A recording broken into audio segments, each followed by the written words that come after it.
Hi friends, welcome back to our channel. ನಾನು ಸುಮಾ. ಎಲ್ಲರೂ ಹೇಗಿದ್ದೀರಾ? ಚೆನ್ನಾಗಿದ್ದೀರಾ ಅಂತ ಅಂದ್ಕೊಳ್ತೀನಿ. ಕಂಟಿನ್ಯೂಯಸ್ ಆಗಿ ವಿಡಿಯೋ ಹಾಕೋಣ ಅಂತಂದರೆ ಆಗ್ತಿಲ್ಲ, ಯಾಕಂದರೆ ಸ್ವಲ್ಪ ಸ್ಟಿಚಿಂಗ್ ಮಾಡೋದೆಲ್ಲನೂ ಇತ್ತು. ಹಂಗಾಗಿ ನಾನು 3-4 ಡೇಸಿಗೂ ಒಂದು ಟೈಮ್ ವಿಡಿಯೋನ ಅಪ್ಲೋಡ್ ಮಾಡ್ತಾ ಇದ್ದೀನಿ. ಆದಷ್ಟು ನಾನು ಅದಕ್ಕಿಂತ ಇನ್ನೂ ಬೆಟರಾಗಿ ವಿಡಿಯೋನ ಮಾಡೋದಕ್ಕೆ ಟ್ರೈ ಮಾಡ್ತೀನಿ. ಈ ವಿಡಿಯೋನ ಪೂರ್ತಿಯಾಗಿ ನೋಡಿ, ನಿಮಗೆ ತುಂಬಾ ಇಷ್ಟ ಆಗುತ್ತೆ. ಯಾಕಂದರೆ ನನ್ನ ಮಗಳು ಮೆಚೂರ್ಡ್ ಆದಮೇಲೆ ಒಳ್ಳೊಳ್ಳೆ ಫುಡ್ಡನ್ನು ಕೊಡಬೇಕು ಅನ್ನೋದು ಇರುತ್ತೆ. ಆ ಟೈಮಲ್ಲಿ ಏನೇನು ಕೊಡಬೇಕು ಅಂತ ನೋಡಿದ್ರೆ ಮೆಂತ್ಯ ಮುದ್ದೆ ಅಂತ ಹೇಳಿ ಮಾಡ್ತೀವಿ ನಮ್ಮ ಸೈಡು. ಬಟ್ ಅದನ್ನು ಬೆಳಿಗ್ಗೆನೇ ಮುದ್ದೆನ ಮಾಡೋದಕ್ಕೂ ಈ ಕಡೆ ತಿಂಡಿ ಮಾಡೋದಕ್ಕೂ ಎಲ್ಲದೂ ನನಗೆ ಮಿಕ್ಸಪ್ ಆಗಿ ಯಾವ ಟೈಮಲ್ಲಿ ಏನು ಮಾಡಬೇಕು ಅಂತ ಗೊತ್ತಾಗ್ದಲೇ ಯಾವ ರೀತಿಯಾಗಿ ನನ್ನ ಮಗಳಿಗೆ ಒಳ್ಳೆಯ ಆಹಾರನ ಕೊಡ್ಬೋದು ಅಂತೇಳಿ ನಾನು ತಿಳ್ಕೊಂಡಿದ್ದೀನಿ, ಅಥವಾ ಏನು ಮಾಡ್ತಾಯಿದ್ದೀನಿ ಅನ್ನೋದನ್ನು ಈ ವಿಡಿಯೋದಲ್ಲಿ ಶೇರ್ ಮಾಡ್ತಾಯಿದ್ದೀನಿ. ಹಾಗಾಗಿ ಪೂರ್ತಿ ವಿಡಿಯೋನ ನೋಡಿ. ಈ ವಿಡಿಯೋ ಇಷ್ಟ ಆದರೆ ಲೈಕ್, ಶೇರ್, ಕಮೆಂಟ್. ಹಾಗೆಯೇ ನನ್ನ ಚಾನಲ್ನ ಸಬ್ಸ್ಕ್ರೈಬ್ ಮಾಡಿಲ್ಲ ಅಂದರೆ ದಯವಿಟ್ಟು ಸಬ್ಸ್ಕ್ರೈಬ್ ಮಾಡಿಕೊಂಡು ಸಪೋರ್ಟ್ ಮಾಡಿ. ಇಲ್ಲಿ ಏನು ಮಾಡ್ತಾಯಿದ್ದೀನಿ ಅಂದರೆ ಮೆಂತ್ಯ ಮುದ್ದೆ ಅಂತ ಮಾಡ್ತೀವಿ ಅಂತ ಅನ್ನಲ್ಲ, ಅದೇ ಹಿಟ್ಟನ್ನು ಯೂಸ್ ಮಾಡಿಕೊಂಡು ನಾನು ಮಾಲ್ಟ್ ಥರ ಮಾಡ್ತಾಯಿದ್ದೀನಿ. ಬೆಲ್ಲ ಹಾಕಿ ಸ್ವೀಟಾಗಿ ಮಾಡ್ತಾಯಿದ್ದೀನಿ. ಬೆಲ್ಲ ಹಾಕಿ ಮೆಂತ್ಯ ಮುದ್ದೆದು ಹಿಟ್ಟು ಏನಿತ್ತು ಅದನ್ನು ಹಾಕಿ ಈ ಥರ ಗಂಜಿ ಥರ ಅಂದರೆ ಅಂಬ್ಲಿ ಥರ ಮಾಡಿಕೊಂಡು ಅದಕ್ಕೇ ಡ್ರೈ ಫ್ರೂಟ್ಸ್ ಪೌಡರ್ನ ಮಾಡಿಟ್ಟಿದ್ದೆ. ಅದನ್ನು ಒಂದು 2-3 ಸ್ಪೂನನ್ನು ಹಾಕಿ ನನ್ನ ಮಗಳಿಗೆ ಅಷ್ಟೇ ಅಲ್ಲ, ನನ್ನ ಮಗನಿಗೂ ನನ್ನ ಹಸ್ಬೆಂಡ್ಗೂ, ಅವರು ಕೂಡ ಸ್ವಲ್ಪ ಹುಷಾರಿರಲಿಲ್ಲ, ಅವಾಗಿಂದ ಸ್ವಲ್ಪ ವೀಕ್ ಥರ ಅನ್ನಿಸ್ತಾ ಇದ್ರು ಅಂತ ಅಂದ್ಬಿಟ್ಟು ಅವ್ರಿಗೂ ಸೇರಿಸಿ ಕೊಡ್ತಾಯಿದ್ದೀನಿ. ಡ್ರೈ ಫ್ರೂಟ್ಸ್ ಪೌಡರ್ನು ಕೂಡ ನಾನು ಯಾವ ರೀತಿಯಾಗಿ ಮಾಡಿಕೊಂಡೆ, 15+ ಏನು ಮಲ್ಟಿಗ್ರೈನ್ ಮಾಲ್ಟ್ ಅಂತಾರಲ್ವ, ಹಂಗೆ 15+ ಇದನ್ನು ಯೂಸ್ ಮಾಡಿ ಡ್ರೈ ಫ್ರೂಟ್ಸನ್ನು ಯೂಸ್ ಮಾಡಿ ಪೌಡರನ್ನು ಮಾಡಿದ್ದೀನಿ. ಅದನ್ನು ಶೇರ್ ಮಾಡ್ತೀನಿ ಈ ವಿಡಿಯೋದಲ್ಲಿನೇ. ಪೂರ್ತಿಯಾಗಿ ವಿಡಿಯೋನ ನೋಡಿ, ನಿಮಗೆ ತುಂಬಾ ಇಷ್ಟ ಆಗುತ್ತೆ. ಈ ರೀತಿಯಾಗಿ ಆ ಮಾಲ್ಟ್ಗೆ ಅದನ್ನು ಡ್ರೈ ಫ್ರೂಟ್ಸನ್ನು ಹಾಕಿ ಮಿಕ್ಸ್ ಮಾಡಿ, ಆನಂತರ ಅದು ಸ್ವಲ್ಪ ಗಟ್ಟಿ ಏನಾದರೂ ಆಯಿತು ಅಂತಂದರೆ ಹಾಲನ್ನು ಮಿಕ್ಸ್ ಮಾಡ್ಕೋಬೋದು. ಆದರೆ ಏನಂದರೆ ಇದರಲ್ಲಿ ಸ್ವೀಟ್ ಏನಾದರೂ ಕಡಿಮೆ ಆಗುತ್ತಾ ಹಾಲು ಮಿಕ್ಸ್ ಮಾಡಿದ್ಮೇಲೆ ನೋಡಿ ಹಾಲನ್ನು ಮಿಕ್ಸ್ ಮಾಡ್ಕೊಳ್ಳಿ. ಯಾಕಂದರೆ ಸ್ವೀಟ್ ಕಡಿಮೆ ಆಗಲ್ಲ. ಇಲ್ಲಿ ಬೆಲ್ಲನೂ ಹಾಕಿ ಮಾಲ್ಟ್ ಮಾಡಿ ನೆಕ್ಸ್ಟು ಡ್ರೈ ಫ್ರೂಟ್ಸ್ ಪೌಡರ್ಲೂ ಕಲ್ಸಕ್ರೆನ ಆ್ಯಡ್ ಮಾಡಿದ್ದೀನಿ, ಹಂಗಾಗಿ ಕರೆಕ್ಟಾಗಿ ಆಗುತ್ತೆ ಅಂತ.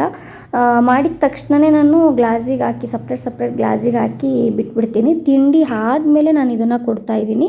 ಯಾಕಂದರೆ ಇದನ್ನು ದೊಡ್ಡ ಲೋಟದಲ್ಲಿ ಒಂದೊಂದು ಲೋಟದಷ್ಟು ಕುಡ್ಕೊಂಬಿಟ್ರೆ ನೆಕ್ಸ್ಟ್ ತಿಂಡಿ ತಿನ್ನಬೇಕು ಅಂತ ಅನಿಸಲ್ಲ ಅಂತ ಹೇಳಿ ನಾನು ನನ್ನ ಬೆಳಗಿನ ಬ್ರೇಕ್ಫಾಸ್ಟ್ಗೆ ಮಾಲ್ಟನ್ನು ಮಾಡ್ಕೋತಾ ಇದ್ದೀನಿ. ಇಲ್ಲಿ ಮಾಲ್ಟ್ ಆಲ್ರೆಡಿ ರೆಡಿ ಇತ್ತು. ಈಗ ಅದಕ್ಕೇ ಸ್ವಲ್ಪ ಮಜ್ಜಿಗೆನ ಮಿಕ್ಸ್ ಮಾಡಿ ಇಡ್ತಾಯಿದ್ದೀನಿ, ಸ್ವಲ್ಪ ತಣ್ಣಗಾಗ್ಬಿಡಲಿ ಆಮೇಲೆ ಕುಡ್ಕೊಳ್ಳೋಣ ಅಂತ ಹೇಳಿ. 8 ಗಂಟೆಗೆಲ್ಲ ಆ ಒಂದು ಮಾಲ್ಟನ್ನು ಕುಡ್ಕೊಂಡೆ ಅಂದರೆ ಬ್ರೇಕ್ಫಾಸ್ಟ್ ಮುಗ್ದಿರುತ್ತೆ. ಬೇಗನೆ ಮಧ್ಯಾಹ್ನದ ಊಟ ಮಾಡೋದಕ್ಕೆ ಒಂದು ಸಪೋರ್ಟ್ ಅಂತ ಆಗ್ತಾಯಿದೆ ಅಂತ ಹೇಳ್ಬೋದು. ಸ್ವಲ್ಪ ವೆಯ್ಟ್ ಲಾಸ್ ಕೂಡ ಮಾಡ್ಕೊಳ್ಳೋಣ ಅಂತ ಟ್ರೈ ಮಾಡ್ತಾಯಿದ್ದೀನಿ. ಏನು ಮಾಡ್ತಾಯಿದ್ದೀನಿ ಅಂತ ನೆಕ್ಸ್ಟ್ ವೀಡಿಯೋದಲ್ಲಿ ಹೇಳ್ತೀನಿ. ಇವಾಗ ಡ್ರೈ ಫ್ರೂಟ್ಸ್ ಪೌಡರ್ನ ನಾನು ಯಾವ ರೀತಿಯಾಗಿ ಮಾಡಿಕೊಂಡೆ ಅನ್ನೋದನ್ನು ಶೇರ್ ಮಾಡ್ತಾಯಿದ್ದೀನಿ. ಇನ್ನು ಕೊನೆವರೆಗೂ ನೋಡಿ. ಇಲ್ಲಿ ತೋರಿಸ್ತಾ ಇದ್ದೀನಿ ನೋಡಿ ನಾನು ಏನೇನೆಲ್ಲ ಯೂಸ್ ಮಾಡಿದ್ದೀನಿ ಅಂತ. ಸೀಡ್ಸ್ಗಳನ್ನೂ ಕೂಡ ಯೂಸ್ ಮಾಡಿ ಮಾಡ್ತಾಯಿದ್ದೀನಿ. ಏನೇನು ಅಂತ ಒಂದೊಂದೇ ಹಾಕುವಾಗಲೇ ನಿಮಗೆ ಗೊತ್ತಾಗ್ಬಿಡುತ್ತೆ. ಸಪ್ರೇಟಾಗಿ ಬೇಕು ಅಂದರೆ ನಾನು ಡಿಸ್ಕ್ರಿಪ್ಷನಲ್ಲಿ ನಾನು ಬೇಕಂದರೆ ಎಲ್ಲ ಹೆಸರುಗಳನ್ನು ನಾನು ಮೆನ್ಷನ್ ಮಾಡ್ತೀನಿ, ಕಮೆಂಟ್ ಮಾಡಿದ್ರೆ. ಇಲ್ಲ ಇದರಲ್ಲೇ ನೋಡ್ಕೋತೀವಿ ಅಂತಂದ್ರೂ ನೋಡ್ಕೊಳ್ಳಿ, ಪರವಾಗಿಲ್ಲ. ಫಸ್ಟ್ ಬಂದು ನಾನು ಮಖಾನನ ತೊಗೊಂಡಿದ್ದೀನಿ. ಇಲ್ಲೆಲ್ಲದನ್ನು ಒಂದೊಂದು ಚಿಕ್ಕ ಲೋಟದಲ್ಲಿ ಒಂದೊಂದು ಲೋಟ ತೊಗೋತೀನಿ ಅಂತ ಅಂದರೆ ಇದು 2 ಲೋಟನ ತೊಗೊಂಡಿದ್ದೀನಿ. ಯಾಕಂದರೆ ಅದು ಸ್ವಲ್ಪ ಕಡಿಮೆನೇ ಅನಿಸುತ್ತಲ್ವ, ವೆಯ್ಟ್ ಇರೋದಿಲ್ಲ. ಹಂಗಾಗಿ ಮಖಾನ ಸ್ವಲ್ಪ ತುಂಬ ಹೊತ್ತೇ ಹುರಿದೆ ಅಂತ ಹೇಳ್ಬೋದು. ಅದು ಸ್ವಲ್ಪ ಕೈಯಲ್ಲಿ ಹಿಂಗೆ ಇಚ್ಕಿದ್ರೆ ಪಟ್ಟಂತ ಒಡೆದೋಗ್ಬೇಕು, ಅಲ್ಲಿವರೆಗೂ ಹುರ್ಕೋಬೇಕು. ಅದನ್ನು ಫ್ರೈ ಮಾಡಿ ನಾನು ಎತ್ತಿಟ್ಕೊಂಡಿದ್ದೀನಿ. ಈಗ ಅದ್ರ ಜೊತೆಗೇ ನಾನೀಗ ಬಾದಾಮಿನ ತೊಗೊಂಡಿದ್ದೀನಿ. ನಾನಿಲ್ಲಿ ಅಳತೆ ಮಾಡಿ ಹಾಕ್ಕೊಂಡಿಲ್ಲ, ಒಂದು ಅಂದಾಜಲ್ಲಿ ಹಾಕ್ಕೋತಾ ಇದ್ದೀನಿ. ನಿಮಗೆ ಎಷ್ಟು ಬೇಕು ಅನ್ನೋದನ್ನು ಎಲ್ಲದನ್ನು ಒಂದು ಚಿಕ್ಕದೊಂದು ಕಪ್ಪನ್ನು ಇಟ್ಕೊಂಡು ಅದರಲ್ಲಿ ನೀವು ಅಳತೆ ಮಾಡಿನೂ ಕೂಡ ಹಾಕ್ಕೋಬೋದು. ನಾನಿಲ್ಲಿ ವಾಲ್ನಟ್ಟು ಮತ್ತು ಬಾದಾಮಿ ಎರಡೂ ಕೂಡ ಒಟ್ಟಿಗೆ ಫ್ರೈ ಮಾಡ್ಕೋತಾ ಇದ್ದೀನಿ.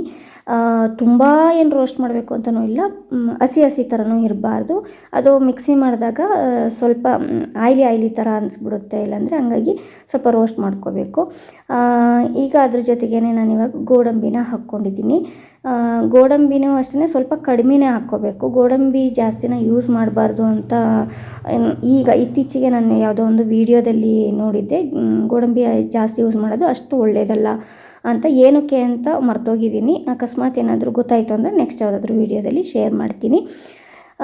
ಈಗ ಹಾಗೇನೆ ಡ್ರೈ ಫ್ರೂಟ್ಸ್ಗಳನ್ನು ನಾನು ಎಲ್ಲಿ ತರಿಸಿದ್ದೆ ಅಂತ ಕೇಳೋದಾದರೆ ಫ್ಲಿಪ್ಕಾರ್ಟಲ್ಲಿ ಸ್ವಲ್ಪ ಕಡಿಮೆ ರೇಟಲ್ಲಿ ಸಿಗುತ್ತೆ. ಅದರಲ್ಲಿನೇ ನಾನು ಆಫರ್ ಇರುವಾಗ ಡ್ರೈ ಫ್ರೂಟ್ಸನ್ನು ನಾನು ಆರ್ಡರ್ ಮಾಡ್ಕೊಂಡಿದ್ದೆ.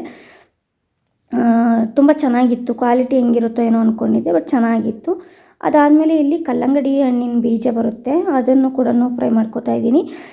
ಇದೆಲ್ಲನೂ ಇತ್ತೀಚೆಗೆ ಟ್ರೆಂಡ್ ಅಂತಲೇ ಹೇಳ್ಬೋದು. ಇದೆಲ್ಲನೂ ಆರೋಗ್ಯಕ್ಕೆ ಎಷ್ಟು ಇಂಪಾರ್ಟೆಂಟ್ ಅನ್ನೋದು ನನಗೂ ಕೂಡ ಗೊತ್ತಿರಲಿಲ್ಲ. ಇವಾಗ ಇದನ್ನೆಲ್ಲ ಯೂಸ್ ಮಾಡೋದ್ರಿಂದ ಏನೇನೆಲ್ಲ ಬೆನಿಫಿಟ್ ಇದೆ ಅಂತ ಸಾಕಷ್ಟು ವೀಡಿಯೋಗಳಲ್ಲಿ ನೋಡಿಬಿಟ್ಟು ನನಗೂ ಕೂಡ ಇದೆಲ್ಲನೂ ನನ್ನ ಮಗಳಿಗೆ ಆಗಲಿ, ನನಗೆ ಆಗಲಿ, ನನ್ನ ಹಸ್ಬೆಂಡ್, ಮನೆಯಲ್ಲಿ ಯಾರಿಗೇ ಆಗಲಿ ಇದೆಲ್ಲನೂ ಒಳ್ಳೆಯದು ಅಂದಾಗ ಎಲ್ಲನೂ ಯೂಸ್ ಮಾಡಿಕೊಂಡ್ರೆ ತುಂಬ ಒಳ್ಳೆಯದು ಅಂತ ಮಾಡ್ತಾಯಿದ್ದೀನಿ. ಈಗ ಸೂರ್ಯಕಾಂತಿ ಬೀಜನ ಹಾಕ್ಕೊಂಡು ಫ್ರೈ ಮಾಡ್ಕೊತಾ ಇದ್ದೀನಿ. ಸ್ವಲ್ಪ ಅದು ಪುಡಿ ಆಗೋದಕ್ಕೆ ಚೆನ್ನಾಗಿ ಫ್ರೈ ಆದ್ರೇ ಬೆಟರ್ ಅಲ್ವಾ, ಅಷ್ಟನ್ನು ನೋಡಿಬಿಟ್ಟು ಫ್ರೈ ಮಾಡ್ಕೋಬೇಕು. ಇಷ್ಟೊತ್ತೇ ಅಂತೇಳಿ ಹೇಳೋದಕ್ಕೆ ಬರಲ್ಲ. ಇದನ್ನು ಆದಷ್ಟು ಮೀಡಿಯಮ್ ಫ್ಲೇಮಲ್ಲಿ ಅಥವಾ ಲೋ ಫ್ಲೇಮಲ್ಲೇ ಇಟ್ಟು ನೀವು ಫ್ರೈ ಮಾಡಿಕೊಂಡ್ರೆ ಒಳ್ಳೆಯದು. ಅದಾದ ನಂತರ ನಾನಿಲ್ಲಿ ಸ್ವಲ್ಪ ಬಿಳಿ ಎಳ್ಳನ್ನು ಕೂಡ ತೊಗೊಂಡು ಫ್ರೈ ಮಾಡ್ಕೊತಾ ಇದ್ದೀನಿ. ಇದು ಕೂಡ ತುಂಬಾ ಒಳ್ಳೆಯದು ನಮ್ಮ ಸ್ಕಿನ್ ಚೆನ್ನಾಗಿರೋದಕ್ಕೆ, ಜೊತೆಗೆ ಏರ್ ಚೆನ್ನಾಗಿರೋದಕ್ಕೆ ಎಳ್ಳು ಕೂಡ ತುಂಬ ಒಳ್ಳೆಯದು ಅಂತ ರೀಸೆಂಟಾಗಿ ನಂಗೆ ಗೊತ್ತಾಯಿತು. ಅದಾದಮೇಲೆ ಕುಂಬಳಕಾಯಿ ಬೀಜ ಇದನ್ನು ಸ್ವಲ್ಪ ತೊಗೊಂಡಿದ್ದೀನಿ. ಆಲ್ಮೋಸ್ಟ್ ನಾನು ಹಾಕುವಾಗ ಒಂದು ಇಡೀ ಸ್ವಲ್ಪ ಇಷ್ಟಿಷ್ಟನ್ನೇ ಹಾಕ್ಕೋತಾ ಇದ್ದೀನಿ ಎಲ್ಲದನ್ನು. ಅದೇ ಒಂದು ಅಳತೆ ಅನ್ನೋ ಥರ ಇದಿಷ್ಟನ್ನೇ ಹಾಕ್ಕೊಂಡು ಸ್ವಲ್ಪನೇ ಹಾಕಿರೋದು ಅಂತ ಅನ್ನಿಸ್ತು ನನಗೆ. ಬಟ್ ಅದಷ್ಟೇ ಎಷ್ಟೊಂದು ಪೌಡ್ರ್ ಆಗಿದೆ ಅಂದರೆ, ನಾನು ಈ ವಿಡಿಯೋದಲ್ಲಿ ಒಂದು ಬಾಕ್ಸಿಗೆ ಹಾಕಿಟ್ಟಿದ್ದೀನಿ. 1 kg ಬಾಕ್ಸಿಗೆ ಹಾಕಿ ಇನ್ನೂ ಒಂದು 1/4 kg ಬಾಕ್ಸಿಗೆ ಏನೋ ಹಾಕಿದ್ದೀನಿ. ಅಷ್ಟು ಜಾಸ್ತಿ ಪೌಡರ್ ಆಗಿದೆ. ಅದು ನೆಕ್ಸ್ಟ್ ವಿಡಿಯೋದಲ್ಲಿ ತೋರಿಸ್ತೀನಿ ಯಾವ ಬಾಕ್ಸಿಗೆ ಹಾಕಿಟ್ಟಿದ್ದೀನಿ ಅಂತ. ನೆಕ್ಸ್ಟ್ ಇಲ್ಲಿ ಅಗಸೆ ಬೀಜನೂ ಅಷ್ಟೇ ನಮ್ಮ ಏರಿಗೆ, ಸ್ಕಿನ್ ಹೆಲ್ತ್ಗೆಲ್ಲ ತುಂಬಾ ಒಳ್ಳೆಯದು. ನೀವು ಸಾಕಷ್ಟು ವಿಡಿಯೋ ನೋಡಿರ್ಬೋದು. ಏನಾದರೂ ಜೆಲ್ಲನ್ನು ತೆಗೆದ್ಬಿಟ್ಟು ಸ್ಕಿನ್ನಿಗೆ ಮತ್ತು ಏರಿಗೆಲ್ಲನೂ ಅಪ್ಲೈ ಮಾಡೋದ್ರಿಂದ ಚೆನ್ನಾಗಿರುತ್ತೆ ಅಂತ. ಅದಕ್ಕಿಂತ ನಮ್ಮ ಬಾಡಿ ಒಳಗಡೆ ಕೊಟ್ಟರೆ ಅದರಲ್ಲಿ ಒಮೆಗಾ 3 ಇರುತ್ತೆ ಅಂತೇಳಿ ನೋಡಿದೆ ಒಂದು ಟೈಮು. ಒಮೆಗಾ 3 ನಮಗೆ ಅದನ್ನು ಬಿಟ್ಟರೆ ಫಿಶಲ್ಲಿ ಸಿಗುತ್ತೆ ಅಂತ ಹೇಳ್ತಾರೆ. ನಮಗೆ ಫಿಶ್ ತಿನ್ನದೇ ಇರೋರಾದರೆ ಯಾವುದ್ರಲ್ಲಿ ಸಿಗುತ್ತೆ ಅಂತ ಹುಡ್ಕೋದಾದರೆ ಅಗಸೆ ಬೀಜ ತುಂಬಾ ಒಳ್ಳೆಯದು ಅಂತ ಹೇಳ್ಬೋದು. ಹಾಗಾಗಿ ನಾನು ಅಗಸೆ ಬೀಜ ಕೂಡ ಯೂಸ್ ಮಾಡ್ಕೊಂಡಿದ್ದೀನಿ. ಈಗ ಅದಷ್ಟನ್ನು ನಾನು ಸ್ವಲ್ಪನೇ ಹಾಕ್ಕೊಂಡು ನಾನು ಮಿಕ್ಸಿ ಜಾರ್ಗೆ ಹಾಕಿ ಪುಡಿ ಮಾಡ್ತಾಯಿದ್ದೀನಿ. ಇಲ್ಲಿ ಇನ್ನೂ ಉರಿಯೋದಿದೆ, ಬಟ್ ಇದು ಫುಲ್ಲು ತಣ್ಣಗಾಗಿ ಮೆತ್ತಗಾಗೋ ಥರ ಹಾಕಿಬಿಟ್ರೆ ಮತ್ತೆ ಅದನ್ನು ನಾನು ಮಿಕ್ಸಿ ಮಾಡ್ಕೊಳಕ್ಕಾಗಲ್ಲ ಅಂತ ಅಂದ್ಬಿಟ್ಟು ಫಸ್ಟ್ ಅದನ್ನು ಮಿಕ್ಸಿ ಮಾಡ್ಕೊಂಬಿಡೋಣ. ಆನಂತರ ಇನ್ನೊಂದು ಸ್ವಲ್ಪ ಉರಿಯೋದಿದೆ ಅಲ್ವಾ, ಅದನ್ನು ಹುರ್ಕೊಳ್ಳೋಣ ಅಂತೇಳಿ.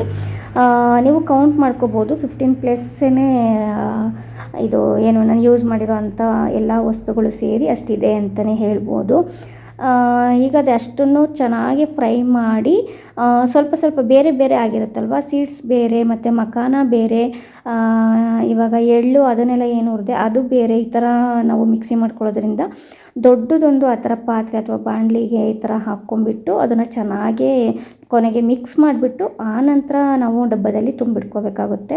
ನಾನಿಲ್ಲಿ ಕಲ್ಲು ಸಕ್ಕರೆ ಹಾಕಿರೋದು ಕ್ವಾಂಟಿಟಿ ಸ್ವಲ್ಪ ಕಡಿಮೆ ಆಗಿದೆ. ಸ್ವಲ್ಪ ಜಾಸ್ತಿನೇ ಹಾಕ್ಕೋಬೇಕು, ಯಾಕಂದರೆ ಹಾಲಿಗೆ ಹಾಕ್ದಾಗ ಸ್ವಲ್ಪ ಸಪ್ಪೆ ಥರ ಅನ್ನಿಸ್ತಾ ಇದೆ. ಇಲ್ಲಿ ನಾನು ಶೇಂಗಾ ಬೀಜ ಮತ್ತು ಪಿಸ್ತಾನ ಹಾಕ್ಕೊಂಡು ಇವಾಗ ಫ್ರೈ ಮಾಡಿಕೊಂಡು ಗ್ಯಾಸ್ ಸ್ಟವ್ ಆಫ್ ಆದಮೇಲೆ ನಾನಿಲ್ಲಿ ಒಂದು ಸ್ವಲ್ಪ ಗಸಗಸೆನ ಹಾಕ್ಕೊಂಡಿದ್ದೀನಿ. 1 ಟೇಬಲ್ ಸ್ಪೂನ್ ಅಂತಲೇ ಅನ್ಬೋದು. ಮತ್ತು ಅದ್ರ ಜೊತೆ ಸ್ವಲ್ಪ ಹುರ್ಗಡ್ಲೆ ಇದೆಲ್ಲನೂ ಹಾಕಬೇಕಾ ಅಂತ ಹೇಳ್ಬೋದು. ಹುರ್ಗಡ್ಲೆ ಸ್ವಲ್ಪ ವೆಯ್ಟ್ ಗೇನ್ಗೆ ತುಂಬಾ ಸಪೋರ್ಟ್ ಆಗುತ್ತೆ. ಹಂಗಂತ ಹೇಳಿ ವೆಯ್ಟ್ ಲಾಸ್ ಅವ್ರು ತಿನ್ನಬಾರ್ದು ಅಂತ ಏನಿಲ್ಲ. ಯಾವ ಥರ ಹೆಲ್ಪ್ ಆಗುತ್ತೆ ಅಂತ ನಾನು ನೆಕ್ಸ್ಟ್ ವೀಡಿಯೋದಲ್ಲಿ ಹೇಳ್ತೀನಿ. ಜೊತೆಗೆ ಇಲ್ಲಿ ಚಿಯಾ ಸೀಡ್ಸು ಮತ್ತು ಸಬ್ಜಾ ಸೀಡ್ಸು ಎರಡನ್ನೂ ಕೂಡ ಹಾಕ್ಕೋತಾ ಇದ್ದೀನಿ. ಅದನ್ನೇ ನಾನು ಫ್ರೈ ಮಾಡ್ಕೊಂಡಿಲ್ಲ. ಫಸ್ಟ್ ಹಾಕಿದ್ದು ಸಬ್ಜಾ ಸೀಡ್ಸು, ನೆಕ್ಸ್ಟ್ ಹಾಕ್ತಿರೋದು ಚಿಯಾ ಸೀಡ್ಸು. ಎರಡನ್ನೂ ಕೂಡ ಹಂಗೇ ಗ್ಯಾಸ್ ಸ್ಟವ್ ಆಫ್ ಆದಮೇಲೆ ಸ್ವಲ್ಪ ಬೆಚ್ಚಗಾಗೋದಕ್ಕೆ ಹಾಕಿ ಹಂಗೇ ಮಿಕ್ಸ್ ಮಾಡ್ಕೋತಾ ಇದ್ದೀನಿ. ಗಸಗಸೆನೂ ಅಷ್ಟೇ ನಾನು ಹುರ್ಕೊಂಡಿಲ್ಲ, ಓಕೆನಾ. ಇದಿಷ್ಟನ್ನು ಹಾಕಿ ಇನ್ನೊಂದು ಟೈಮು ನಾನು ಮಿಕ್ಸಿ ಜಾರ್ಗೆ ಹಾಕಿ ಅದನ್ನು ಕೂಡ ಮಿಕ್ಸ್ ಮಾಡಿಕೊಂಡು ನೆಕ್ಸ್ಟ್ ಕಲ್ಲು ಸಕ್ಕರೆನ ದಪ್ಪದು ವೈಟ್ ಕಲ್ಲು ಸಕ್ಕರೆ ತೊಗೊಂಬಂದಿದ್ರು, ತುಂಬ ದಪ್ಪ ಇತ್ತು. ಅದನ್ನು ಒಂದು ಬಾಣಲಿಗೆ ಹಾಕ್ಬಿಟ್ಟು, ಗಟ್ಟಿ ಇರೋ ಬಾಣಲಿಗೆ ಹಾಕ್ಬಿಟ್ಟು ಚೆನ್ನಾಗಿ ಕುಟ್ಟಿ ಸ್ವಲ್ಪ ಸಣ್ಣ ಆಗೋ ಥರ ಪುಡಿ ಮಾಡಿಕೊಂಡು ಆನಂತರ ನಾನು ಮಿಕ್ಸಿ ಜಾರ್ಗೆ ಹಾಕಿ ಪೌಡರ್ನ ಮಾಡ್ಕೊಂಡಿದ್ದೀನಿ. ಅಲ್ಲಿ ನೋಡಿ ಆ ಥರ ಕುಟ್ಕೊಂಡಿದ್ದೆ ಫಸ್ಟು, ಆನಂತರ ನಾನು ಮಿಕ್ಸಿ ಜಾರ್ಗೆ ಹಾಕಿ ಚೆನ್ನಾಗಿ ಪೌಡರ್ ಮಾಡಿಕೊಂಡು ಅದನ್ನು ಕೂಡ ಮಿಕ್ಸ್ ಮಾಡಿ ಫುಲ್ಲು ನೀಟಾಗಿ ಮಿಕ್ಸ್ ಮಾಡಿದ ನಂತರ ಅದು ಸ್ವಲ್ಪ ಬಿಸಿ ಬಿಸಿದೇ ನಾವು ಹಾಕಿರ್ತೀವಲ್ವ, ಸ್ವಲ್ಪ ತಣ್ಣಗಾಗೋವರೆಗೂ ಬಿಡಬೇಕು. ಆನಂತರ ಬಾಕ್ಸಿಗೆ ಹಾಕಿ ಬೇಗನೆ ಖಾಲಿ ಆಗುತ್ತೆ ಅನ್ನೋಷ್ಟಿತ್ತು ಅಂತಂದರೆ ನೀವು ಹೊರಗಡೆನೇ ಇಟ್ಕೋಬೋದು. ಇಲ್ಲ ಅನ್ನೋದಾದರೆ ಚಿಕ್ಕ ಬಾಕ್ಸಿಗೆ ಸ್ವಲ್ಪ ಹಾಕ್ಕೊಂಡು ಇನ್ನೊಂದು ದೊಡ್ಡ ಬಾಕ್ಸಲ್ಲಿ ಯಾವುದ್ರಲ್ಲಾದರೂ ತುಂಬಿ ನೀವು ಫ್ರಿಜ್ಜಲ್ಲಿ ಸ್ಟೋರ್ ಮಾಡ್ಕೊಳ್ಳಿ. ತುಂಬ ದಿನ ನಾವು ಎಷ್ಟು ದಿನ ಬೇಕಾದ್ರೂ ಇಟ್ಕೋಬೋದು. ಅವಾಗ ಚೆನ್ನಾಗಿರುತ್ತೆ, ಯಾಕಂದರೆ ಫ್ರೈ ಮಾಡಿದ್ವಲ್ವ, ಏನು ಪ್ರಾಬ್ಲಮ್ ಆಗೋಲ್ಲ. ಇದನ್ನು ಯೂಸ್ ಮಾಡಿ ಸ್ವಲ್ಪ ಉಂಡೆನೂ ಕೂಡ ಮಾಡ್ಕೋಬೋದು. ಅದು ಏನಾದರೂ ಮಾಡಿದ್ರೆ ನಾನು ನೆಕ್ಸ್ಟ್ ವೀಡಿಯೋದಲ್ಲಿ ಶೇರ್ ಮಾಡ್ತೀನಿ. ಇದಾಗಿತ್ತು ಇವತ್ತಿನ ವೀಡಿಯೋ. ನಿಮಗೆ ಇಷ್ಟ ಆಗಿದೆ ಅಂತ ಅಂದ್ಕೊಳ್ತೀನಿ, ಜೊತೆಗೆ ಯೂಸ್ಫುಲ್ ಆಗಿದೆ ಅಂತ ಅಂದ್ಕೊಳ್ತೀನಿ. ಇಷ್ಟ ಆಗಿದ್ರೆ ಲೈಕ್, ಶೇರ್, ಕಮೆಂಟ್, ಹಾಗೆಯೇ ಸಬ್ಸ್ಕ್ರೈಬ್ ಮಾಡಿಕೊಂಡು ಸಪೋರ್ಟ್ ಮಾಡಿ. ಸಿಗ್ತೀನಿ ನೆಕ್ಸ್ಟ್ ವೀಡಿಯೋದಲ್ಲಿ. ಟೇಕ್ ಕೇರ್, ಬೈ ಬಾಯ್.